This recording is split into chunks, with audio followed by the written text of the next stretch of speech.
With your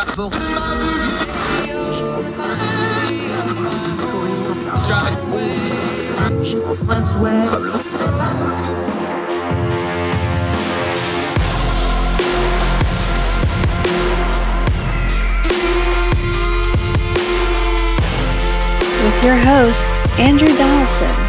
This is Heard Tell. Welcome back to Heard Tell. Okay, we talk about it all the time because that's what's on everybody's mind. Let's talk some more economy. We got another of our great young voices contributors, but he's even fancier than that. He's a fellow. Has also gone to Yale, some other impressive places. A lot of writing out there. Sean-Michael Pigeon joins Heard Tell's show. Welcome, sir. Glad to have you on the program today. Thank you so much for having me. Yeah, thrilled to have you. Okay, we got to keep talking about this economy thing because it's one of those things where it's affecting everybody and everybody's talking about it, but I'm not sure everybody's talking. You know, we in church, we'd say, I'm not sure everybody's on the same song sheet here about what we're singing about when it comes to the economy. You've been writing about it. You got a piece out in Town Hall. Let's start big picture, though. What is it the inflation? Is it the debate over recession? I know this stuff all kinds of goes together, but pull one thread out of this ball of yarn for us just to get us started. What is it about the economy that people just can't get their heads around right now, do you think? Yeah, I mean, thank you for having me on the show. I really appreciate you having me on. So I'm excited to talk about this really important issue. I think that when we look at where the Biden administration and really where a lot of people in Congress's heads are at, is they're focused on like larger issues, what they would call like, existential issues, whether it's climate change or whether it's our crumbling infrastructure or however they want to frame the issue. But the administration is just not prioritizing consumer welfare. They're not prioritizing the kinds of like nuts and bolts issues that when a person goes to the grocery store and meat is up by 20% or 30%, or when basic staple items like gas and diesel are rising. These kinds of issues seem to be put to the back burner on a lot of just the administration's priority list. And I think that we see that in the way in which they're tackling whether the Inflation Reduction Act that was recently passed or even the kinds of things that was put into Build Back Better, even though it got killed. Yeah, now we've talked about it before on this program. We have some foundational principles here. One is the president always gets too much credit and too much blame when it comes to the economy. That's just part of the gig when you're in the chair. So let's parse that out a little bit. You talked about it in your article at Town Hall. We're going to link to it as well. What is and isn't the president's fault here? Because we understand things like gas is a lagging indicator, but you can also do things to affect that. We understand like when the inflation numbers come out, those are lagging because those are actually the inflation numbers for the last quarter or the last month, depending on your metric. So that's lagging. Break it down for us, though. What is and isn't the president's fault here? If we're going to lay blame at the White House, we need to understand the environment, right? For sure. The president almost always gets too much credit and almost always too much blame, as you say. When it comes to gas prices, this is one of the things that I think actually can be pretty squarely laid at the feet of President Biden. In 2019, he was asked about how he would tackle the fossil fuel industry when he was still a candidate. And in 2022, he was also asked about these questions. And he repeatedly talked about how he was going to go to war with the fossil fuel industry. And he even quotes that he would end fossil fuels, which I think we all, when we heard that, thought that that was sort of a metaphorical argument. But in practice, he's explicitly gone after these industries with a very strong pursuit, both by ending the Keystone XL pipeline, by refusing to allow new permitting for drilling. And so we've seen gas prices go from $2.25 a gallon, which is what it was at when he took over, now to over $4.50 and now back to under $4, which is good. There's been a lot of productive work on that end by allowing the strategic oil reserve to be sort of dwindled down. But the general, I think, gist of the problem is that the Biden administration has taken strong action directly against the fossil fuel industry, which has led to lower investment and higher prices. I think this is one of the few issues that can be laid pretty squarely at the feet of the administration. Yeah, this is that lagging indicator we talk about with gas prices, because if we go back, you can't run for president and say, we're going to shut down the fossil fuel industry. And people are like, well, that's not his fault. Well, no, it is. Here's why. Because when you tell a whole industry something like that, and then you get elected president, they're going to do long-term strategic planning based off that, whether they have a friendly administration or a hostile administration. So they start scaling back. They start planning for things like that. And then that starts indicating later, and you get that lagging indicator. That's how that sort of thing works, right? So the words do matter, even if it shows up a little bit later, right?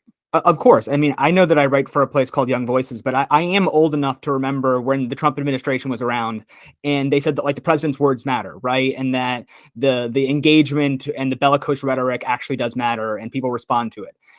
But we can talk about that with the Biden administration too on economic matters. Like when we see the administration saying we are not going to allow new permitting and then they don't allow any new permitting, it's not a surprise to see Exxon and Mobil and a lot of these places pull back their investment in American industry. Like this is not unforeseen.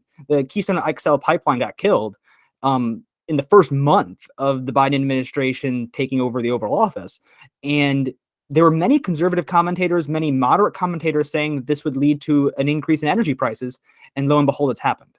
Talk about for a second though too. We've discussed it before, but let's get your perspective on it.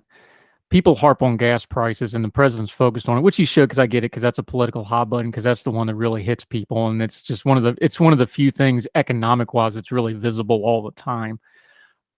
Gas prices have such a tremendous effect on the rest of the economy, though. Talk about that, because we got a little bit of an education for 2 years about supply chains, but I'm afraid we're going to forget what we learned about that. Is like this stuff has to ship. Ships run off diesel. Trucks run off of diesel. Gas gets you from point A to B. The economy really is still fueled off of fuel, and that's why it's such an important indicator when we talk about economics. I'm so glad you brought up the difference between unleaded and diesel, which is probably something that only wonks are really interested in making that kind of transportation manager by trade. So, I'm used to doing that number. No, but it's so important because when people talk about gas prices, they're almost always like colloquially talking about, well, what do I pay at the pump? How much is it costing me to fill up my car? It is true that most of the trucking industry runs on diesel fuel, which is typically more expensive than gasoline prices if you go to a local gas station. Almost all of our shipping from China to the America, but also remember when the ship was stuck in the Suez Canal, right? That's a big tanker, it's a big ship that's running on diesel.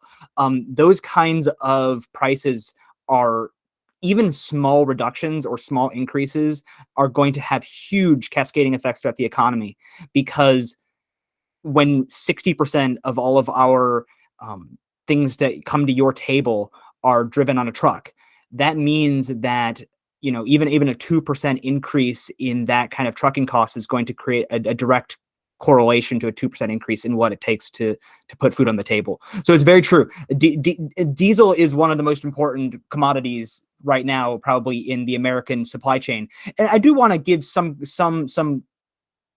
We talked about how the Biden administration is not solely at fault.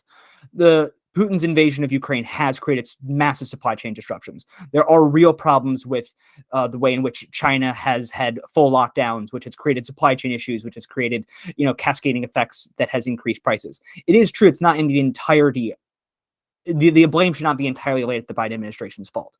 One of the things, though, that I think we should be careful about is that things that are very complicated require a certain amount of certainty, which is why when the president comes forth and increases uncertainty by attacking the fossil fuel industry, and increases uncertainty by raising taxes, and increases uncertainty by increasing regulation, this will mean that we are less likely to be stable in times where geopolitics is in a state of flux, right? It's not just that we have to respond to the good times. We also have to be prepared to be anti-fragile a little bit when the bad times hit.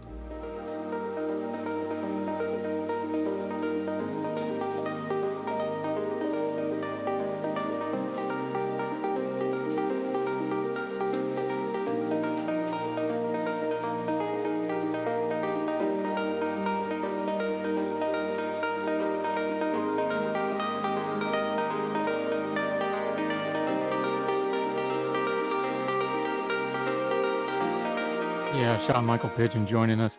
I'm glad you brought that up, because I ask this of our guests a lot, whether it's economics or the law or especially foreign policy.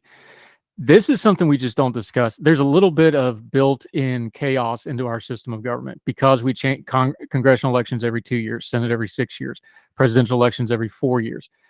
These kind of things like the economy and economic policy and foreign policy, ideally you want to have consistency and coherency. Part of our system is just built that we're not going to get that because we change over our government so much.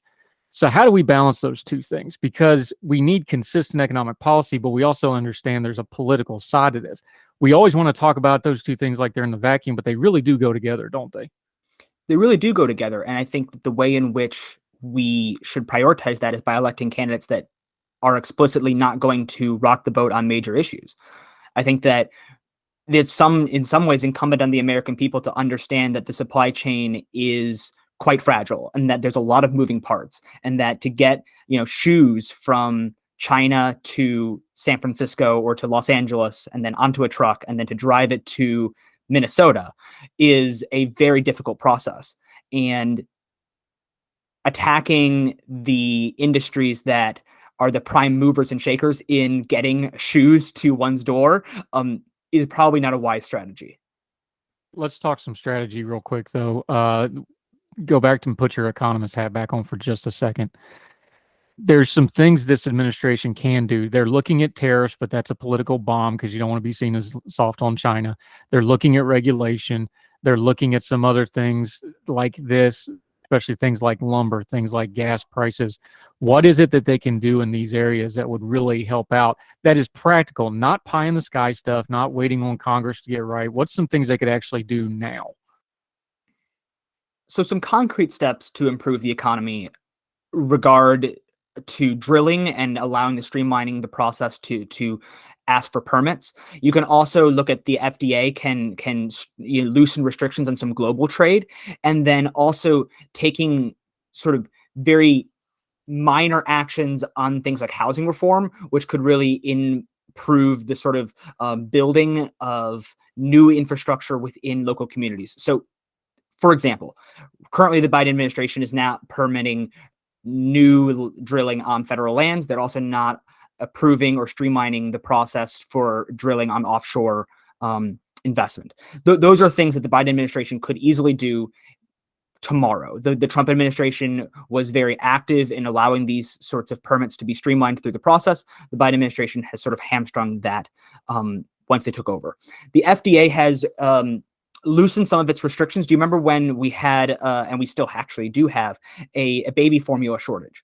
So we had an issue where baby formula was off the shelves. It was very, very high priced. One of the reasons why this was the case was because the FDA actually prevents global trade in this market. The FDA has very, very stringent regulations on what can be put in baby formula, which is obviously, it makes sense. We don't want to be giving infants anything that's going to poison them. But the restrictions made it so that there was no international market. And then the tariff quotas on those made it so that it was very difficult for a US company to offshore its production.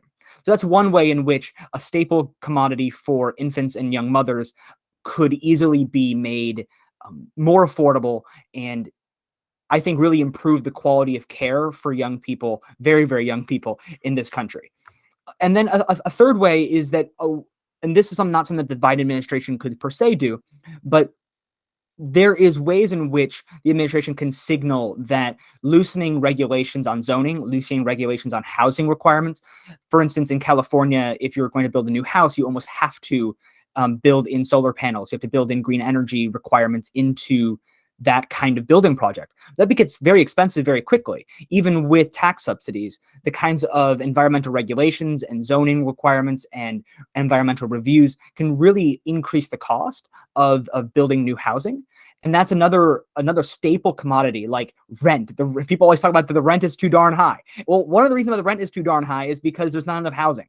And I think that these are the sort of ways in which the Biden administration can really signal to the American public that it cares about staple, not sexy, not politically advantageous. You're not going to get a big win out of it on CNBC, but it will help the American people live in a more prosperous life. Yeah. He's Sean-Michael Pigeon. He's joining us. We're talking some economics with him. We're going to continue to talk. We're going to talk more the political side when we come back. Inflation, how the Biden administration is looking to kind of combat some of this stuff. We're also going to get back into the numbers. Back to his piece, he talks about China. He talks a little bit about our economic need for presidential leadership in these areas. More with Sean-Michael Pigeon right after this.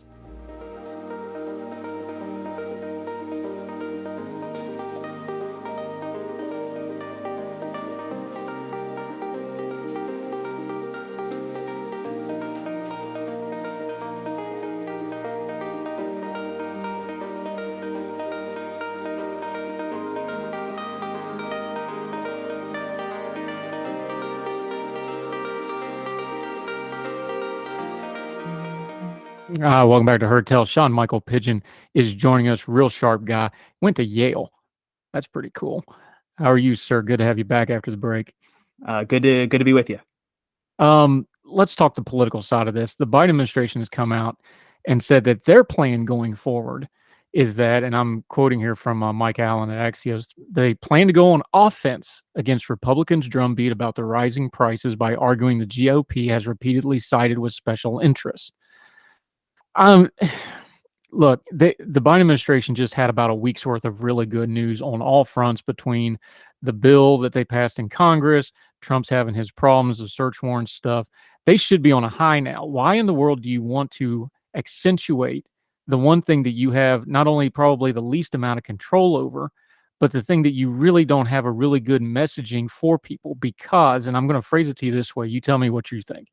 When it comes to talking about inflation, I think the White House comm shop does a really bad job here, because you can't talk people out of what they're experiencing day to day, every day when they go to the store.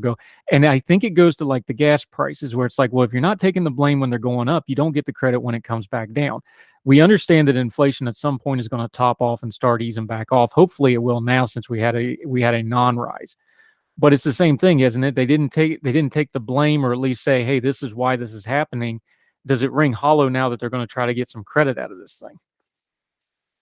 I think that it particularly rings hollow when the Biden press secretary is out there telling the American people that we had a 0% inflation in the last month, which I think is just blatantly untrue. But I do think that you're correct when you say that inflation is probably going to come down over the next few months. That is likely not because of the Biden administration's own policies, but rather because the Fed has increased interest rates and has signaled that they're willing to fight inflation along a number of, whether it's by scaling back their quantitative easing or by hiking the rates. So I think that it is likely that inflation will go down, and so the Biden administration probably is wanting to take credit for that. I will say that given the Inflation Reduction Act, which is a bit of a misnomer on that bill's name, it does make some political sense for the Biden administration to go out and start sort of touting their wins. But I don't know if the American people is going to ignore the kind of real issues that are hitting them on a day-to-day basis. You talked about it in your piece, the need for bipartisan stuff on this thing. Let's be adults. We understand it's an election year, especially right now that the Senate's in recess because they're all out campaigning. Congress is going to come back for about a week and a half, and then they're going to be campaigning. This is a campaign season, and 5 seconds after that, we're going to start the presidential election. So we understand the environment. However, is there some lanes here for some, whether you agreed with it or not? If you told you in the spring they were going to do gun control legislation, you would have thought they were crazy, but that got done. If you would have told them they got the Build Back Mansion or Build Back Better or Inflation Reduction Act, whatever we're calling this thing, you didn't think that was going to get done, but it got done. And that wasn't bipartisan, but there is some things that could get done. Give us one or two. What do you think some things that practically they could do if there was a willpower to do it? I think if they had the willpower to do it, I think a sensible thing for the Biden administration to do would be to stop giving out the strategic oil reserve and instead putting out some new, asking the OPEC countries to increase their oil production so that we can build that back up. I think that it is unlikely for the Biden administration to ever argue that we are going to increase domestic production, but they also could do it rather than through oil and petroleum, but actually through natural gas. So we could increase our natural gas production.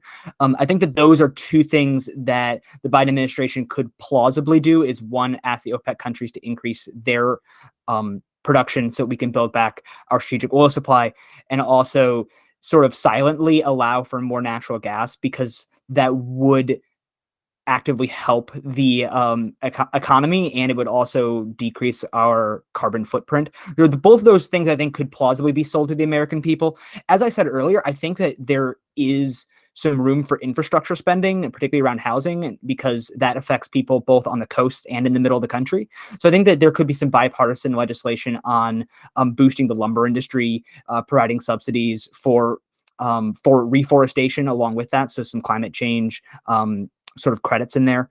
I think that could be a sort of a massive bill that includes a ton of log rolling and and pork for various places, but could probably be passed as well.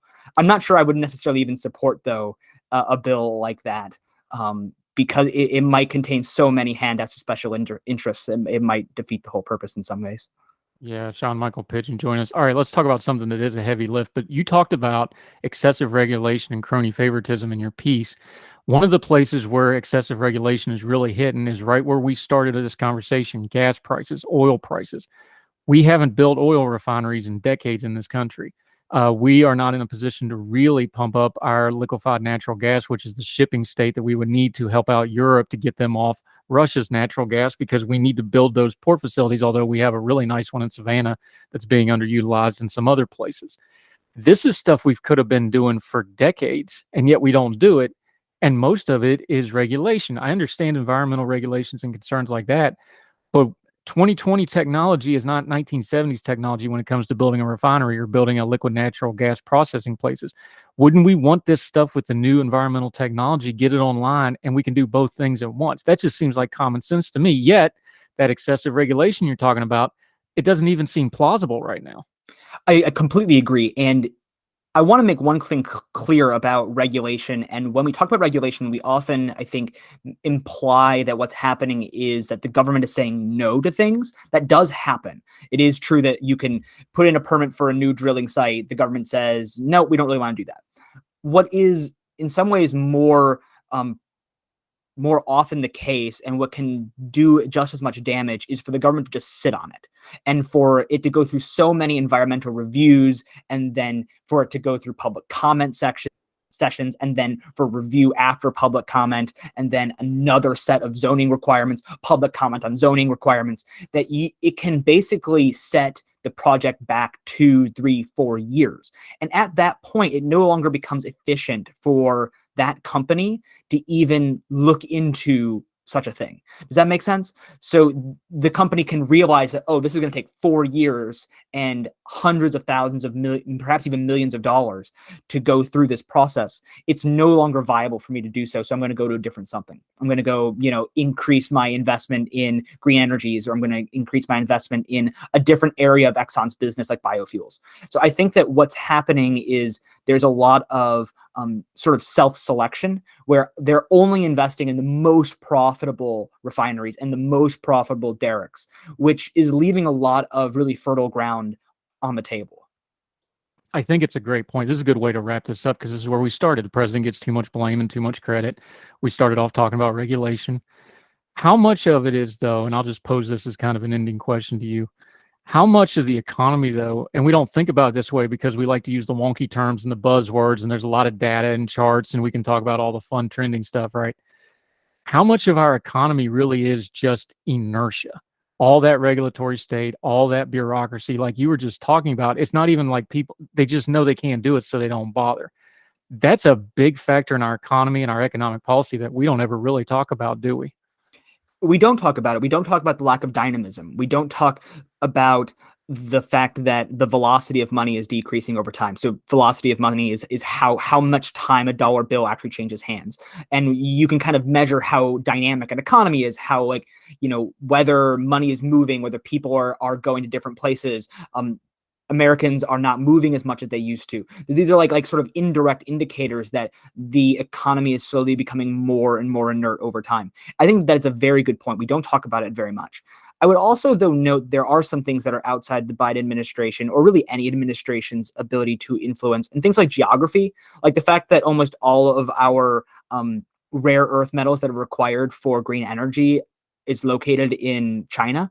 That's not something that's going to change. It's not going to change the fact that we have to ask for strip mining from China to get our lithium to create, our lithium ion batteries. That's not going to change overnight. There's no administration that can possibly do anything about that. But it is a reality that we must face. We don't get to say that, oh, the Biden administration can't do anything about it, but we're going to ignore the fact that it's a real problem. It is a real problem.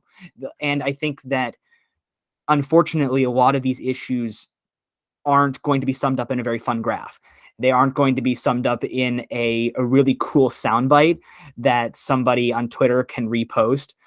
And we need to understand that governing sometimes takes behind the scenes work. It sometimes takes even a long-term view, like you said earlier, that multiple administrations are going to need to tackle this issue at great length. Yeah. And that's why we talk to really smart people like Sean-Michael Pigeon here, because he can explain it so good that even I can understand it, because the economy is a complicated and dynamicism. You need to go trademark that one real quick, get a website or something. That's a great word.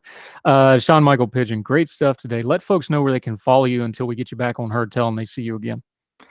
Great. You can follow me on Twitter at pigeon_Sean. And you can also look for more of my work at youngvoices.org. Yep. The piece we're working off of is It's Time to End the Government's War on Consumers. It's over at Town Hall. We will link to it in the show notes. Make sure you read that in its entirety. Sean-Michael Pigeon, great stuff, my friend. We'll see you again soon. Thank you so much. Thanks for having me on. Thank you, sir.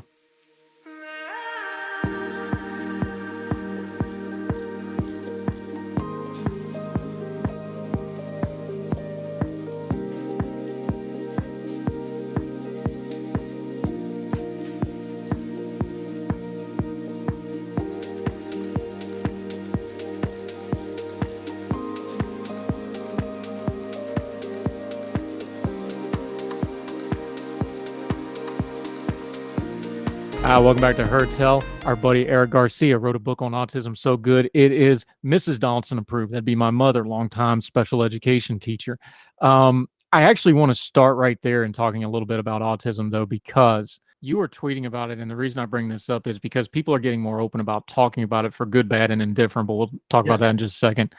We're starting to get politicians being open about this. We're getting sports figures that are open about this. We're getting stars to be more open about this. We just talked mental health with our friend, Dr. Katie Gordon, and she talked about this as like, yeah, people kind of blow it off, but this is important stuff when people just start openly talking about it. Now that we're getting them into the political realm, and we can talk about New York 10 and things like this, how do we need to approach it as a society and as people that comment on it? Because one of the things we bash about is the portrayals in media and in movies. Politicians are portraying it too, and I don't mean that in a performative manner. I just mean they're avatars and standard bearers for this stuff. Yes. How should we be approaching and covering them? Should we treat it any different? Should we treat it different? Because as you're a journalist, first and foremost, there's not a style book guide to this stuff. We're writing it as we go. So how do we deal with it? You're right. There are some style book guides, so like the ASU's National Center on Disability Journalism has a pretty good style book. But even then, there's still some things like, how do we? The perfect example that I often use is, do you use person with autism or autistic person? Person first versus identity first language. And the answer is, you ask. You ask people what they say, what they prefer. That's very important. But I think also it's one of those things where, the AP style book had a real row, because there was a big question of how do they said use person first language. Well, that works for people with Down syndrome, and that works for people with cerebral palsy and people with intellectual disabilities. But other people, other people with groups of disability, like autistic people, blind people, deaf people, some of them prefer, identity first language. So I think it's real. I think as you said, this is really difficult. And I think I think it's difficult to shoehorn it into the older prescribed ideas of what journal about how to write these things. And I think a lot of it depends on what people themselves say. One of the things that I was really adamant about when I was writing my book was asking, how do you want to be referred? Do you want to be referred to as a person with autism? Do you want to be referred to as an autistic person? And that's gonna be something that I think journalists are gonna have to adapt to, and that's not necessarily a bad thing. In the same way, I think so. In New York 10, for example, so today there's going to be a primary with Yuli New, who's running to. If she wins her primary, she'd be likely the first openly autistic member of Congress. And one of the things that I think that's interesting is that she said, for the longest time we've talked about, I think a lot of news outlets say, oh, people don't let their disability define them. Whereas she said, it's very much shaped how she is. So that's a question about how do we use that language, and how do we say, if people's disability defines them, we should say, I think that leads to the question, without being rude, and that's a whole other thing. It's like, how does being a person with a disability shape you? How does it inform you? How does it inform you as a policymaker? And obviously this is all dependent on how comfortable they are talking about it. So these are going to be some real questions that I don't have a real clear answer to, but I'm still learning and I'm trying to figure it out as well. But that's the problem, isn't it? Because every case of autism or every case of Down syndrome or every case of whatever, pick your developmental disability sort of thing, or whatever somebody's struggling with, they're all different and they affect everybody a little bit differently. This isn't like some other things where you can just take a broad brush. So do we need the Good Congressman TV series to go with the Good Lawyer and the Good Doctor? That's the question now, because let's be honest, our politicians are TV characters now. Yes, they are. They are. So I'm being a little facetious there, but that's probably what somebody's going to come up with next. Is like, oh, well, we need to have the good president or the good. And I'm not knocking it because I actually like the Good Doctor. I think it's a good show. Yeah. But I'm not sure that that's going to be a scalable thing where we need to do it 4, 5, 6 times. You were tweeting about this. I'll ask you because you're in that community. I'm not. How does it land with you with portrayals like that? Because I understand it's artistic, so it's subjective. Yeah. Is it in line of, oh, they're covering this good or they're exploiting it? That's a fine line. Where does it fall? It is a very fine line. I think that the thing that I've always said is that, so as far as I could tell when I was running the book, I tried to see if they had any autistic advisors. They do have some people with disabilities advisors, but not specifically autistic. I've seen I've watched a few episodes of it. I haven't it's not it gets some things right, it gets some things wrong, I think. But I think more than anything, what I would like to see is more than just doing spin-offs of these shows. I think what I'd like to see is more stuff, more material created by autistic creators or autistic screenwriters. I do know of some people in Los Angeles who do work in the industry, and they really try hard to get their material in front of an executive or in front of Netflix or HBO Max or whatever, and then forget the fact that a lot of these streaming services are cutting right now. That's a whole other issue. But I think that one of the things that's difficult is creating an incentive for the entertainment industry to pick these things up and pick them up when they're created by people with disabilities. Or when they're even in front of the camera. I think, we saw this a little bit with Coda when it won the Academy Award for Best Picture. That was good, and from what I understand, I know people in the deaf community have mixed opinions about it, but they were happy that it got the funding, it got the promotion from Apple, it got the promotion, it had a whole PR campaign. What it's going to need, what this will need, what I think, it's not just about picking up these shows. It's about, will networks or will, production companies, will they put the full force of their, PR and promotion machine into promoting this and saying that this is content worth watching?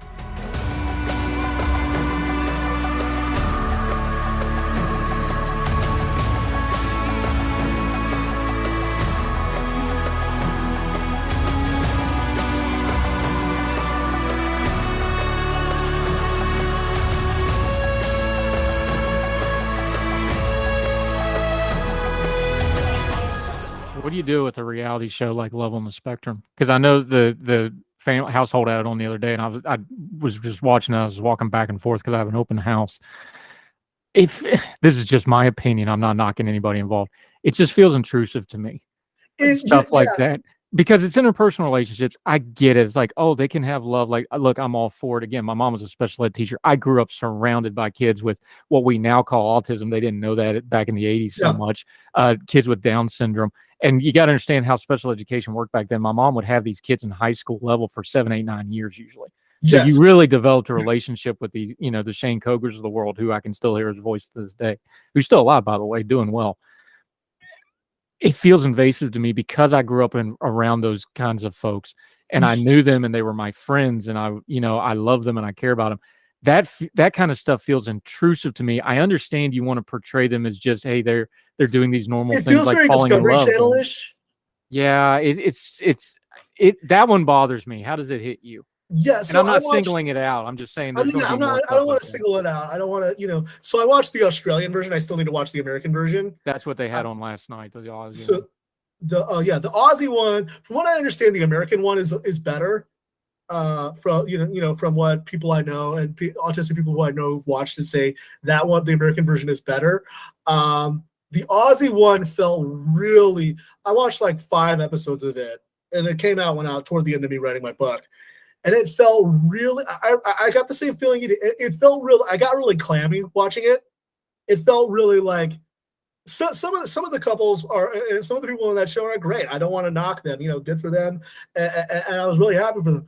Others, it just felt really like, I felt like, as you said, I felt like I was invading their privacy almost, and I was almost like, because it's one thing to give your consent, because obviously all these people have to give their consent, but I don't know how I feel about like, you can't once you sign that waiver. The production companies get licensed to do whatever to clip and choose whatever they want, and so just giving a license of consent doesn't necessarily mean that it's all honky dory. And there were parts of it that I really just felt like, should I be watching this? Is it appropriate? And not like it's explicit or anything like that, but it's just like it felt like there was some stuff that I wouldn't like about my life being broadcast. I don't know if I feel comfortable with that. That's just me.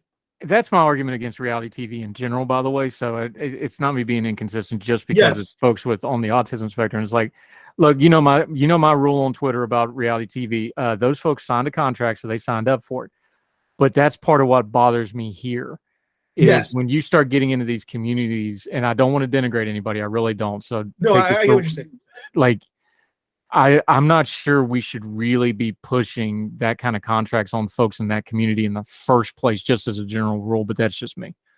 That is, so I'll say this. When I was writing my book, I went to Marshall University in West Virginia, and there were college students. And one of the things that I did is I said, I'm going to have you sign a waiver, say you're okay with this. But the thing that I felt was that I felt that what I did is I was very upfront with them. I said, I'm autistic. And I want to make sure that I get this right. So if I have any questions, I'll reach out to you, because I didn't want to do that. And there was another time, there was another person who I interviewed, not at Marshall, but somewhere else. Really important story that I really wanted to include in the book. But there was just something about the stuff that he told me about his personal life. And I just felt really, really like I made this phone call literally like days before I turned in the manuscript. And I said, I want to make sure you're okay with this because you have to live with this. I don't. And then he said, no, can you please take it out? And it sucked because I thought that his stuff was really important. But at the end of the day, he has to live with it. I don't. And I think that the difference is who's behind the camera. If you have people who've been through similar experiences, or if you have autistic people who are advising or producing or things like that, that might lead to more sensitivity and recognition about like what's appropriate and what's not appropriate to show. And I think that is where I feel kind of uncomfortable, is that because if you don't have that cultural knowledge, then you might not know what's appropriate to include and what's not appropriate to. That's just me. It's one guy's opinion. I'm not saying, I'm not saying that my word is gospel.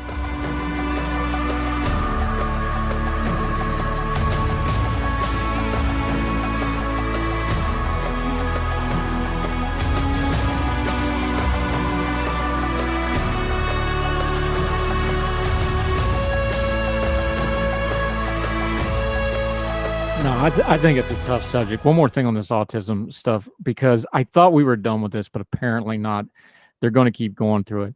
For folks that don't know, because I'm old enough to remember when we did this in the early 2000s, the late 90s, especially in the early 2000s, right when the internet came along, of course, that's when this mess started.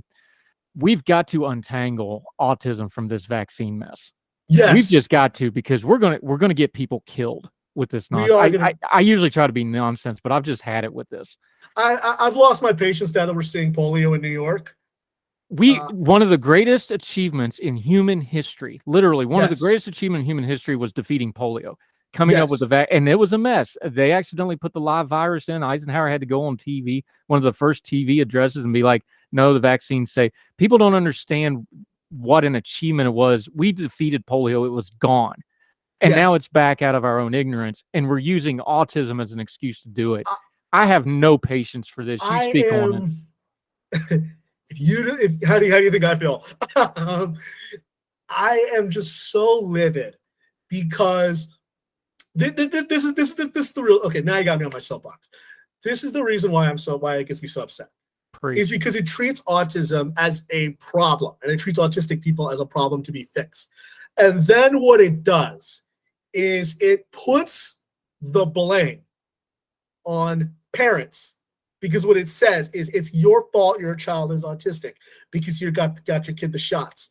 They then place the blame on the doctors, and we spend all this time blaming everybody for the kid being autistic when that does nothing to help autistic people in school. That does nothing. We still do not have enough funding for home care. There was this great series of articles, I'm sure you saw me tweeting about it, in the Houston Chronicle about the wait lists in Texas for autistic kids waiting to get their services through Medicaid. It does nothing to ameliorate the fact that people on SSI have to live in poverty. It does. By focusing on this, we're getting people killed because we're not focusing on polio, and we are not actually focusing on autistic people's lives. And then we are. This is just again. Now you got me all hopped up. It makes me mad because I think about this one kid I interviewed. Now they're an adult, so I don't want to call them a kid, but they're their name's Aaron Starr. And their mom believed the horse hockey about vaccines and autism, and their mom blamed themselves for it. And instead of spending time focusing on how to help their kid live a fulfilling life, helping them make sure that they graduate from college and live a good life, all that, they spent all this time blaming themselves. It is just the most infuriating thing, and it makes lasers shoot out of my eyes. So anyway, rant over. No, but that's why I think people need to hear the rant. Because what happens is parents are susceptible. Parenting advice is a multi-billion-dollar industry in America. It is. You've worked in media for a while now. They openly talk like, what are we going to do with the mom demographic? That's a thing in media. It's absolutely a thing. And to use it exploitively towards a group of people who have something that they didn't ask for, it's something that nature put in them. Yes. And to treat it like it's this disease to cure instead of something that we should be helping these people live with and become their best. I start thinking about you hit on one of my pet peeves right there. You talked about, the SSI payments. On one hand, we take away things like the sheltered workshop and giving them job skills. And on the other hand, we tell them like, oh, you can't work because you won't have your benefits anymore if you make money. This kind of double speak stuff, it all starts going together. It's like, oh, well, this vaccine causes autism. Well, autism is this, that, and the other. Oh, you can't work. We'll put you on government benefits, but we're not going to give you enough benefit. There's a lot of just double speak when it comes to autism and disabilities in general in America. Yes. And we've got to find some way to cut through the double speak. And some of it's because government bureaucracy that's built into the system. I get that. Yeah, exactly. But at some point, and that's why I loved your book so much, you just go talk to the people. You skip all the double speak. Yeah. And that's really the core of and I will pitch your book because it's that good, not just because you're a friend. That's the double speak that really hurts people that are trying to live with disabilities. Instead of giving them a hand up, you're giving them a hand up while you're holding them on the top of the head at the same time. And that's just infuriating. That is, it is. The thing that I say a lot of times is that I cannot imagine, so like I grew up in the 1990s when there wasn't when in some ways it was the best of times and there was the worst of times, because like it was great. It was bad because there was, I feel for my mom in a lot of ways because there just wasn't a lot of information at the time. But on the other hand, I'm also kind of grateful that we didn't have the internet, because that means that my mom wasn't subjected to a lot of quackery. I don't think I'm speaking out of turn when I say that.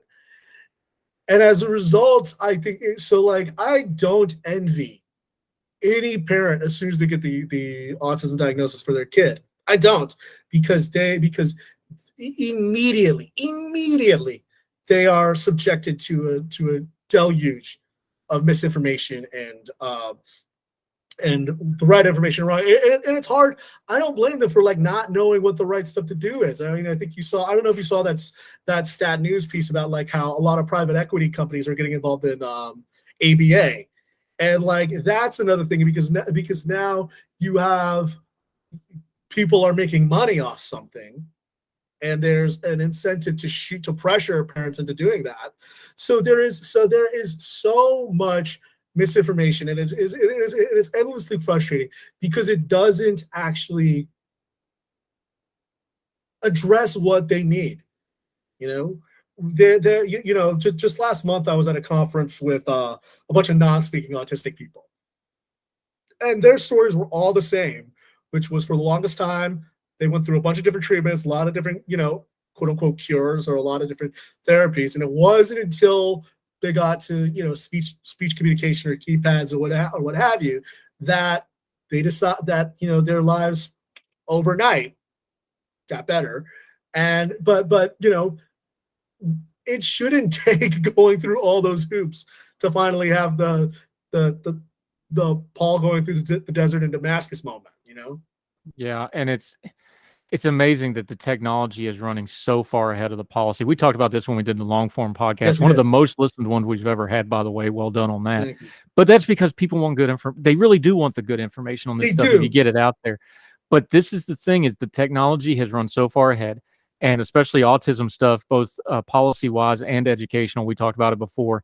It really was organic and parent-driven because they just didn't have anywhere else to go. Yes. Our country deserves the government it gets, but these folks deserve a much better government than they're getting. And I'll just kind of leave it at that to end the rant on it. Eric Garcia, this is fantastic stuff. I could talk to you all day. That's why we have you back more and more. You do great work, my friend. Let folks know where they can follow you. Pitch the book. We're going to link to it. I'm going to send some stuff out on the book. Oh, We Are Not Broken. He's going to hold it up because he knows how to do a segment because he's a media professional. Look at that. Yeah. There you go. If you're watching on the YouTube. Go ahead, sir. We're Not Broken, Change the Autism Conversation. It is now officially out on paperback. It has a new afterword about vaccines, stuff we were talking about the panic about it, how the autism vaccine panic gave rise to the coronavirus vaccine panic, and so much more. It is now available wherever you can get fine books. And I always love coming back here because you actually know what you're talking about. You actually take the time to do the work. So I always love coming on here. I appreciate that. You steer me some other folks too, which I really appreciate. Love talking to you, my friend. The book is important. Maybe the sequel on vaccines might want to kick that idea around. That'll sell to somebody. My friend, I appreciate you as a friend. I really appreciate the work you do. We'll do this again real soon, my friend. Eric Garcia, you're great, my friend. Thank you, my friend. Thank you, sir. All the music on Heard Tell is provided under a Creative Content license from monstercat.com. Somos la máquina.